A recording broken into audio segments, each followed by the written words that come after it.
Welcome to Pushback. I'm Aaron Maté. As Syria tries to recover from a nearly decade-long war, the U.S. has imposed crippling new sanctions that explicitly target Reconstruction. Under the so-called Caesar Act, the U.S. government will target anyone who does business with the Syrian government.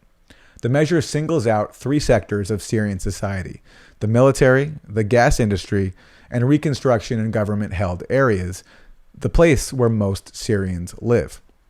According to the Washington Post, quote, "For Syrians, sanctions on Reconstruction and on oil and gas are likely to be felt most acutely. The Caesar Act will probably limit the government's ability to procure oil, further hurting the already low quality of life," unquote. These sanctions have already had a major toll even before coming into force. Just last week, the Syrian pound hit a record low, plunging to less than a fifth of its value of 1 year ago. And that follows the suffering caused by previous U.S.-led sanctions. In 2018, a UN report warned that sanctions, quote, "have had a devastating impact on the entire economy and the daily lives of ordinary people," unquote. The Caesar Act is named after the pseudonym used by a Syrian military officer who leaked more than 50,000 photos documenting deaths and torture inside Syria. The photo collection contains multiple images of the same victims. Now, there is no doubt that the Syrian government practices brutal torture and kills prisoners. But lost in the media coverage of the Caesar photos are some key facts. For one, according to Human Rights Watch, just under half of the photos capture killings and attacks committed by anti-government militants. There are over 24,000 of such photos, while there are over 28,000 photos documenting killings, attacks, and torture by the Syrian government. That suggests the photos captured killings committed by both sides of a brutal multi-year war that tore Syria apart. The initial investigation of the Caesar photos was also funded by the Qatari government, which played a key role in funding the anti-government militants fighting Assad in Syria. As the Christian Science Monitor noted, while all the allegations might well be plausible, the Caesar report itself is nowhere near as credible as it makes out and should be viewed for what it is: a well-timed propaganda exercise funded by Qatar, a regime opponent who has funded rebels fighting Assad who have committed war crimes of their own. When the Caesar photos first emerged, it was just before critical peace talks between Assad and the opposition. Well, to discuss the Caesar Act and its implications for Syria and the Middle East, I'm joined by Elijah Magnier, a veteran war correspondent who has covered the Middle East for more than 3 decades. Elijah Magnier, welcome to Pushback. Syria has already been under heavy sanctions from the U.S. and its allies. So what is new about the Caesar Act, and what do you think its impact will be?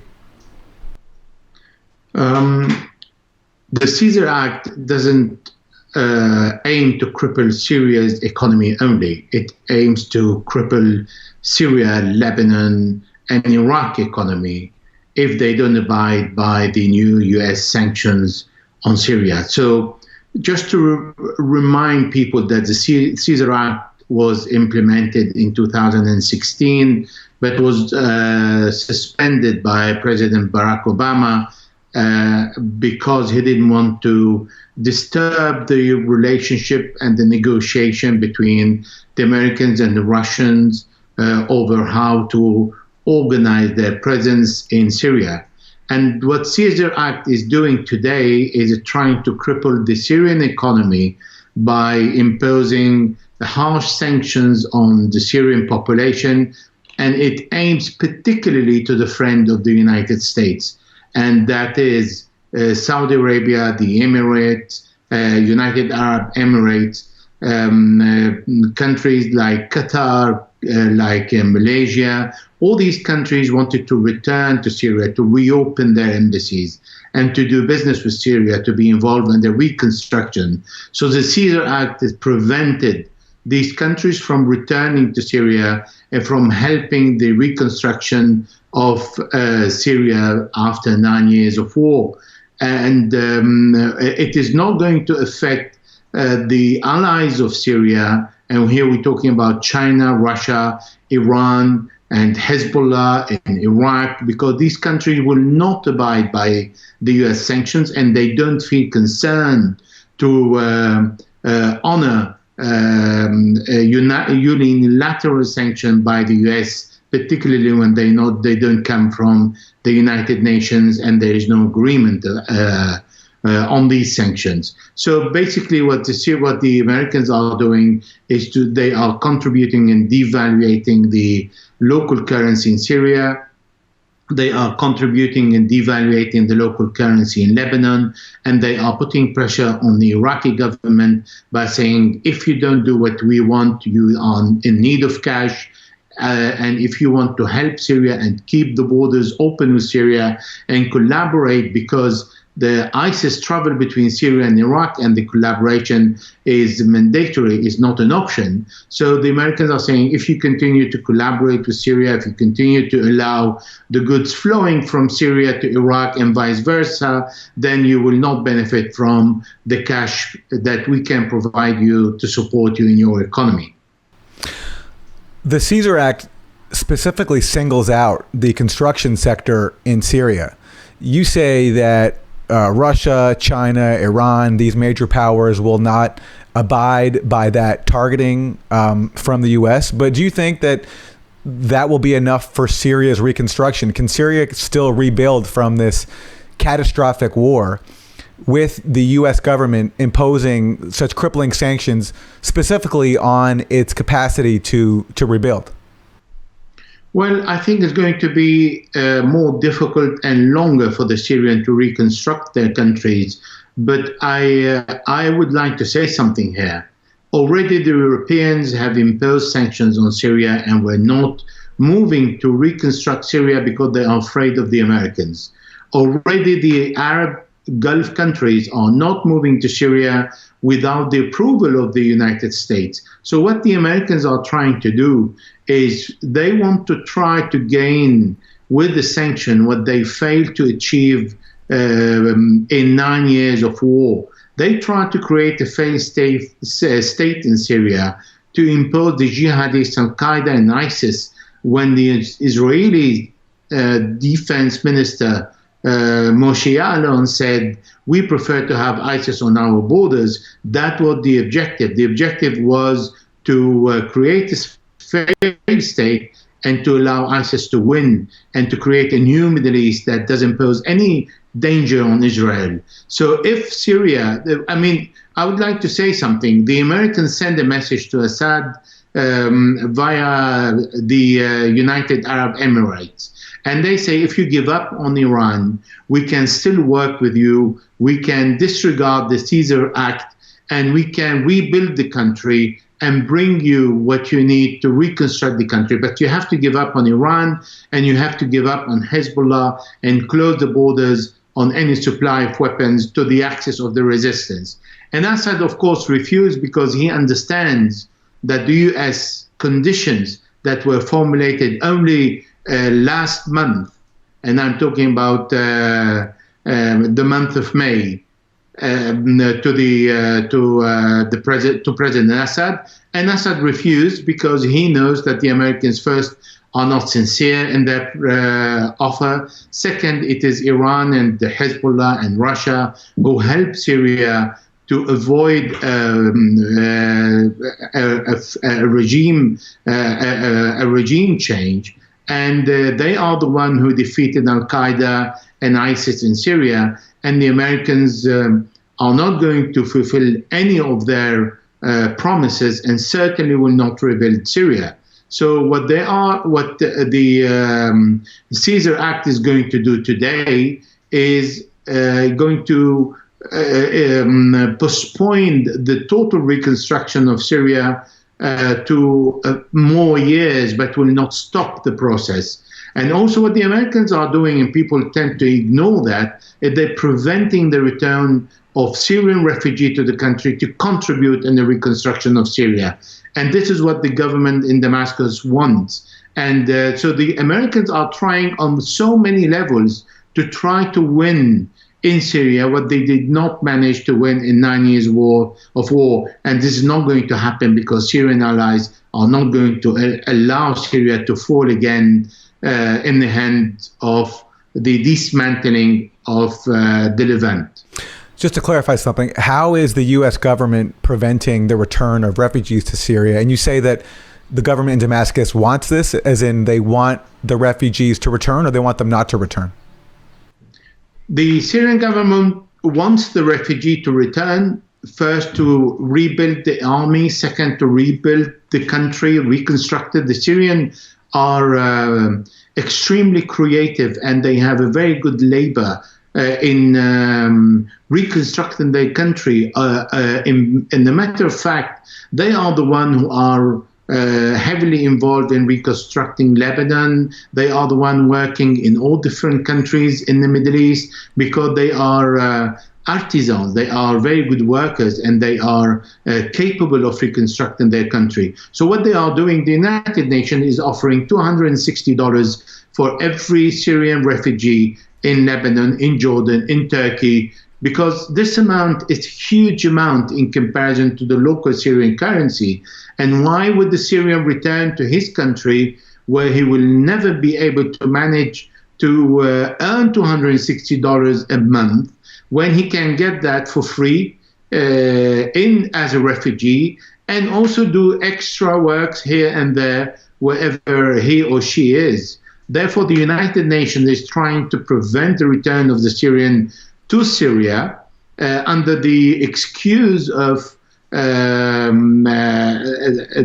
government in Syria is not legitimate, although the Americans are saying they don't want to remove the President Assad from power, and also because they want to prevent the Syrian government from running the presidential elections by saying there are 6 or 7 million refugees abroad, therefore whatever elections you're going to run are not recognized because not all the Syrians participate, and they think they can condemn the election and just not recognize Assad as a president because they are sure he's going to win on the forthcoming elections.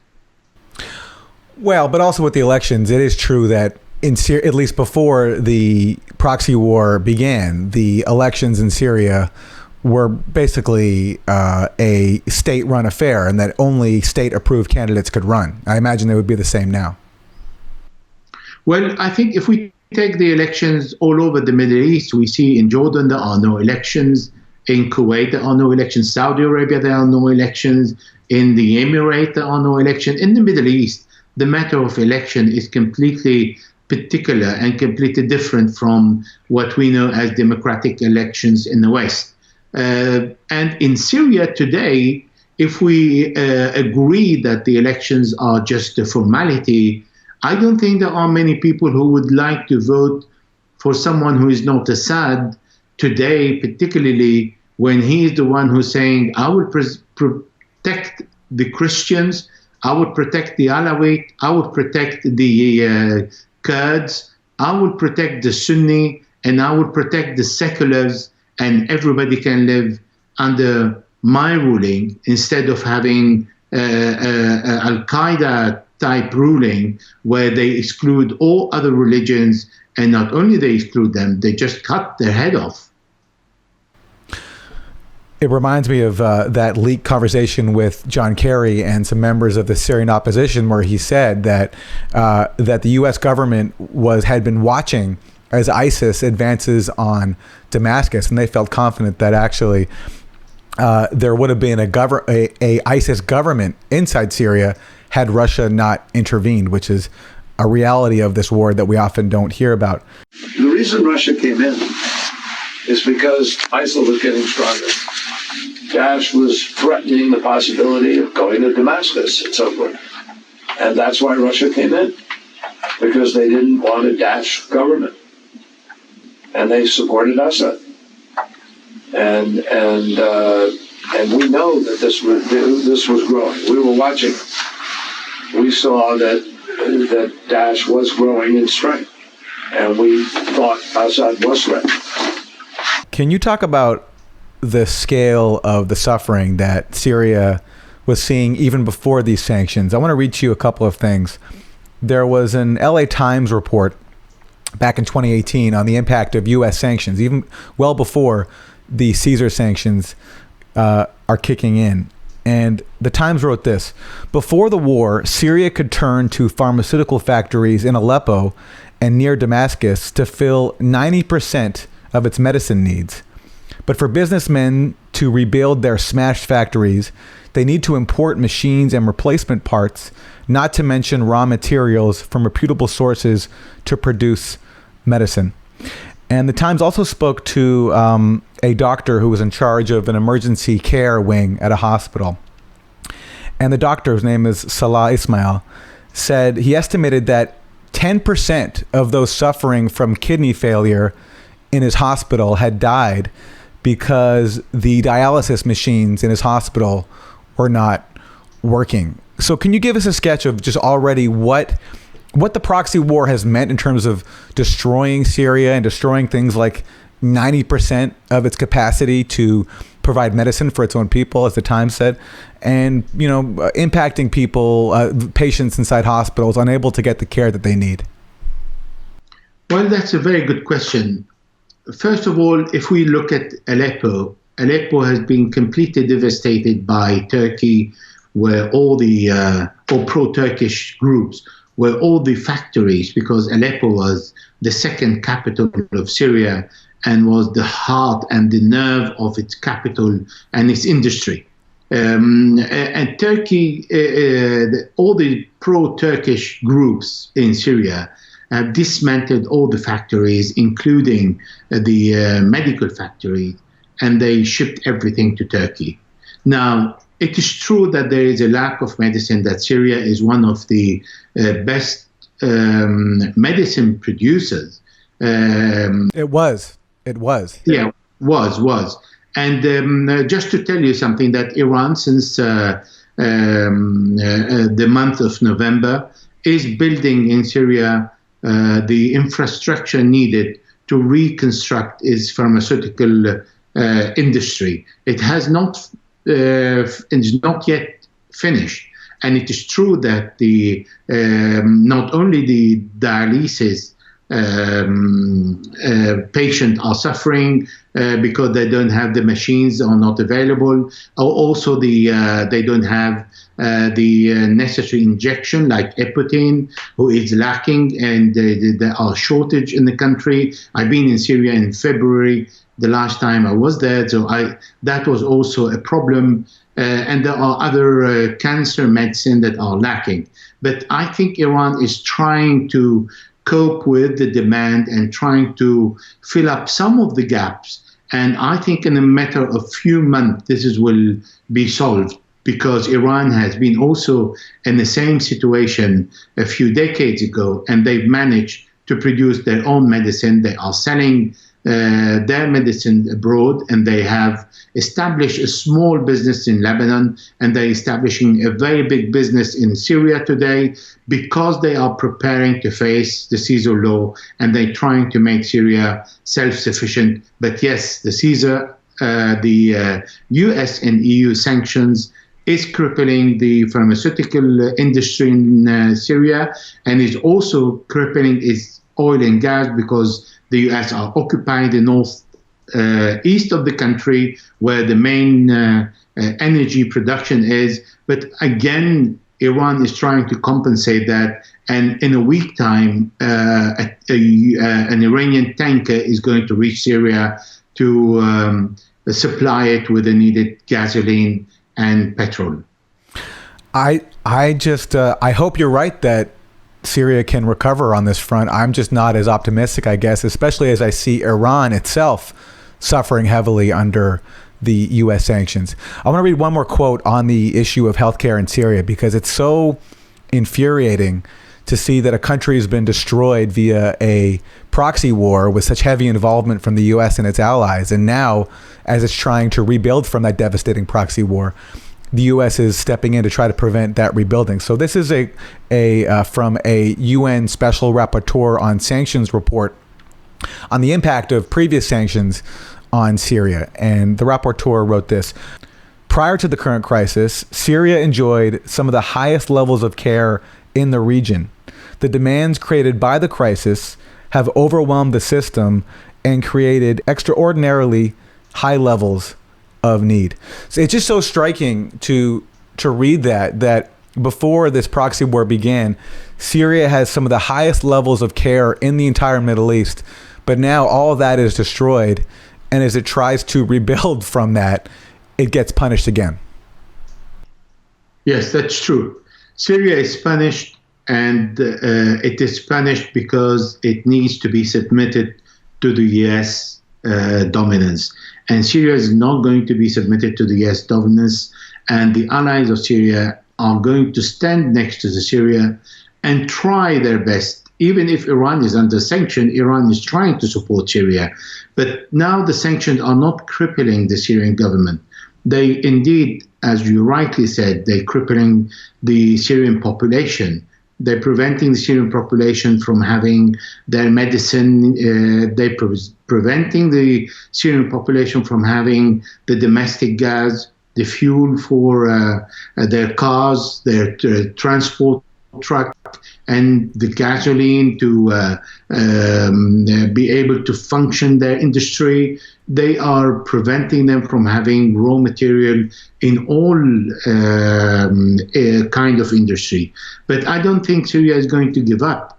And that is the problem that the Americans are going to face. There is going to take a long time for the Americans to understand that it is like Iran. Syria is not going to submit, but Syria indeed is going to suffer, and it's going to take some time for Syria to stand again on its feet.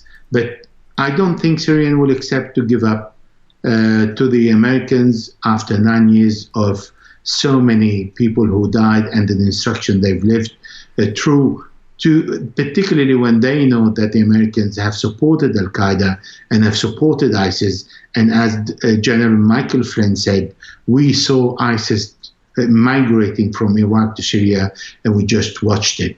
And the Syrians, remember, they're not going to allow that to happen. They're not going to allow the cities, the Christian cities, completely destroyed and occupied by the jihadists. I don't think this is going to happen again. And finally, let me ask you about the genesis of the Caesar Act and its legitimacy. There are questions about the allegations made. So we are supposedly sanctioning Syria over allegations of widespread torture based on a single Syrian defector known as Caesar, who says he was a photographer for the Syrian military. And in the reporting, what a lot of media accounts have missed is that about half the photos were of victims of the Syrian government. No doubt there were signs of heavy torture on those victims. But also the other half of the photos were actually victims of the militants, of the insurgents, and photographs of their attacks, which does not get reported. And the impression from this large cache of photos from Caesar is that they were entirely government atrocities, when really, according to Human Rights Watch, it's about 46% of the photos were of casualties on the pro-government side, and 54% were of casualties and victims on the opposition side. But putting that aside, what do you make of the premise? And there's no doubt that the Syrian government commits torture. That's an established fact. But what do you make of the premise then of these sanctions, that the U.S. has the right to impose these overwhelming sanctions on a country based on allegations of torture inside its prisons? There is no doubt that the security forces in Lebanon torture people when they are arrested. There is no doubt that the Syrian torture people when they are arrested. Saudi Arabia, the best ally, the Emirates, every single country in the Middle East torture people when they are arrested. But that's not the issue. It's not to cover up torture because torture is bad. But if we look at the Caesar Act itself, it is implemented by the Americans for humanitarian reason. If we would like to believe that, we start questioning, well, what happened in Abu Ghraib in Iraq was by the Americans, and that was an interrogation technique by the Americans where they torture people and they use dogs and all other disgusting means. If we look at the black site where people were arrested and tortured, and the waterboarding and all the tools used by the Americans to torture people, that we're talking about a democratic country that is not supposed for its own value to acknowledge, to accept torture. Now, if we go to something very recent and we talk to Khashoggi's case, where he was not only tortured, but he was dismembered at the embassy. And the only thing we hear from President Trump is, I don't want to lose the Saudi money. So it is absolutely ridiculous to say it is implemented for humanitarian reasons, because I don't think the US cares about humanitarian reason when sanctions are imposed on Iran, when sanctions are imposed on Venezuela, on Lebanon, and on Syria, and when torture is applied by the Americans themselves and their allies in Saudi Arabia, where people are beheaded in the middle of the street and arrested at the age of 14, and they waited until they are 18 before they cut their head off. So it is not a question of being sensitive to humanitarian issue and to why Syria is torching or not. It is only a question of politics. It's a question of US dominance. It's a question of submitting Syria. It's a question of preventing Syria from being part of the axis of the resistance that is extended from Yemen to Iran, Iraq, Syria, Lebanon, and Gaza. This is the whole thing about the any act or any U.S. sanction imposed in the Middle East, particularly on these countries that represent the axis of the resistance. Elijah Magnier, veteran war correspondent, thank you so much. Thank you.